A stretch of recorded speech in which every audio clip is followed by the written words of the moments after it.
Assalamualaikum warahmatullahi taala wabarakatuh. Subjek tilawah Al-Quran hari ini kita akan belajar tentang tajwid, iaitu nun mati dan tanwin. Okey, pada minggu lepas kita dah belajar hukum izhar khalqi dan juga iqlab. Jadi hari ini kita akan belajar hukum idgham. Okey, kalau nak ikutkan perbahasan hukum idgham ni adalah luas, tapi untuk tajwid tahun 5 kita akan belajar hukum idgham yang di bawah nun mati dan juga tanwin. Okey, maksud idgham, maksudnya adalah memasukkan bacaan nun mati dan tanwin ke dalam huruf idgham.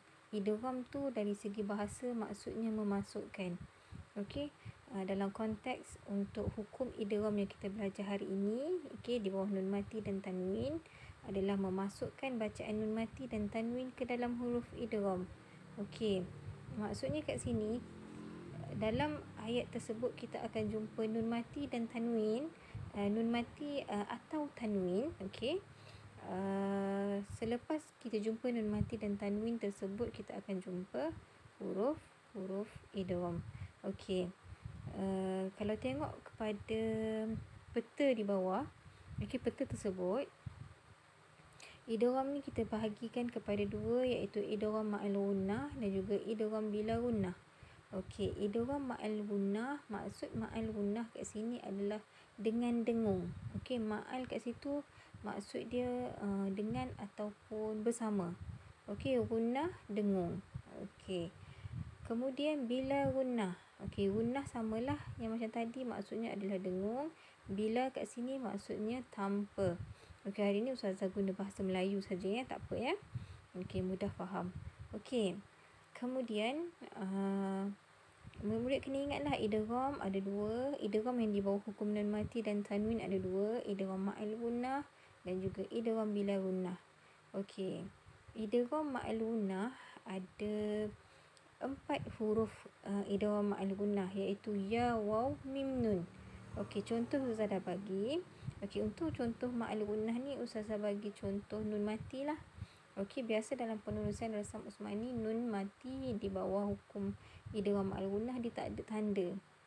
Okey, nun atas nun tu dia kosong, tak ada tanda. Nun mati atau dalam istilah tajwidnya kita panggil sebagai nun sakinah. Okey, huruf ya, waw, mim dan nun. Okey, kat sini Ustazah datangkan hukum ya dengan nun. Okey, huruf ya dan nun. Nun mati bertemu dengan ya. Okey, nun mati.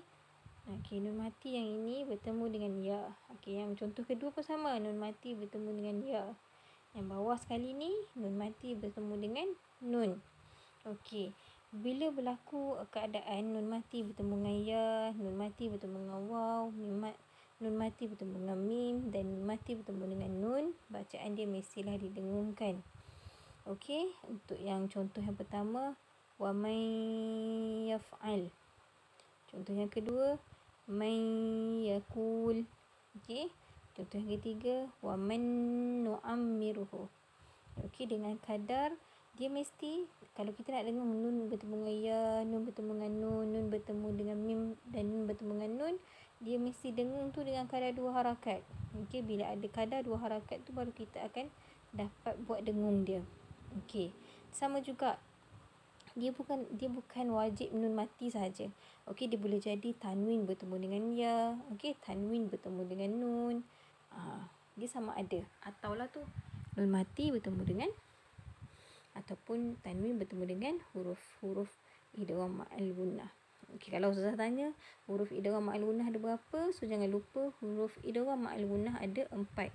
Ya, waw, mim, nun. Biasa kalau kata kunci nak menghafal idgham ma'al gunnah ni, biasa kita akan sebut yauman. Ya, waw, mim, nun, yauman. Okey, senang nak ingat.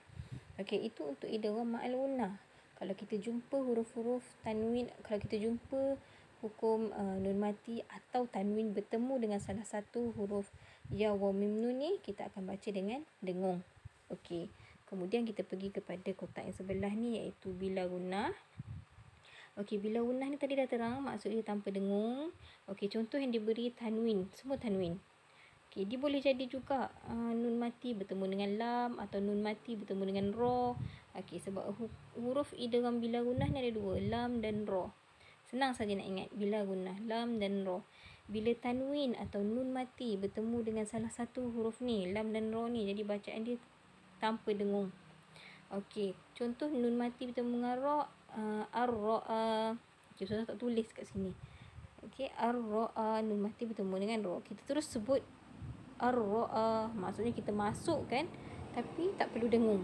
Ar-ra'a tanpa dengung. Sama juga dengan contoh tanwin bertemu dengan lam ni. Semua tanwin bertemu dengan lam.